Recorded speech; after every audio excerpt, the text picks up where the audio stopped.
Power sharing fight ಮಧ್ಯೆ dinner politics. ಸಚಿವರನ್ನ ಡಿನ್ನರ್ಗೆ ಕರೆದ ಸಿಎಂ ಸಿದ್ದರಾಮಯ್ಯ. ಅಕ್ಟೋಬರ್ 13ರಂದು ಎಲ್ಲ ಸಚಿವರಿಗೆ ಔತಣಕೂಟ. ಪವರ್ ಶೇರಿಂಗ್ ಫೈಟ್ ಮಧ್ಯೆ ಡಿನ್ನರ್ ಪಾಲಿಟಿಕ್ಸ್ ನಡೀತಾ ಇದೆ. ಸಚಿವರನ್ನ ಡಿನ್ನರ್ಗೆ ಕರೆದ ಸಿಎಂ ಸಿದ್ದರಾಮಯ್ಯ. ಅಕ್ಟೋಬರ್ 13ರಂದು ಎಲ್ಲ ಸಚಿವರಿಗೆ ಔತಣಕೂಟ.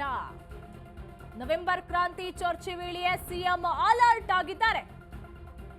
ಸಿದ್ದರಾಮಯ್ಯ ಔತಣಕೂಟದ ಹಿಂದೆ ಏನಾದ್ರೂ ಪ್ಲಾನ್ ಇದೆಯಾ? ಹಾಗಾದ್ರೆ ಸಚಿವರೆಲ್ಲರನ್ನ ಒಟ್ಟಿಗೆ ಸೇರಿಸ್ತಿರೋದೇಕೆ? ಹಾಗಾದ್ರೆ ಸಿಎಂ ಅಧಿಕಾರ ಹಂಚಿಕೆ, ಸಂಪುಟ ವಿಸ್ತರಣೆ ಗುಸುಗುಸು ಕೂಡ ಕೇಳಿ ಬರ್ತಾ ಇದೆ.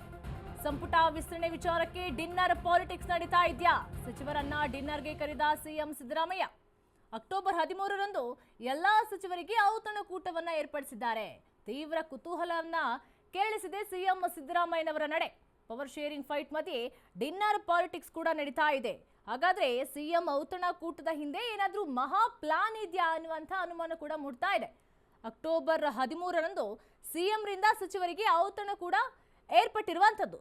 ಒಂದು ಕಡೆ ಅಧಿಕಾರ ಹಂಚಿಕೆ, ಮತ್ತೊಂದು ಕಡೆ ಸಂಪುಟ ವಿಸ್ತರಣೆ. ಹಾಗಾದ್ರೆ ಸಿದ್ದರಾಮಯ್ಯ ಔತಣಕೂಟದ ಹಿಂದೆ ಏನಾದ್ರೂ ಪ್ಲಾನ್ ಇದೆಯಾ? ಸಚಿವರೆಲ್ಲರನ್ನ ಒಟ್ಟಿಗೆ ಸೇರಿಸ್ತಿರೋದೇಕೆ ಸಿಎಂ ಅನ್ನುವಂಥ ಪ್ರಶ್ನೆ ಕೂಡ ಮೂಡ್ತಾ ಇದೆ.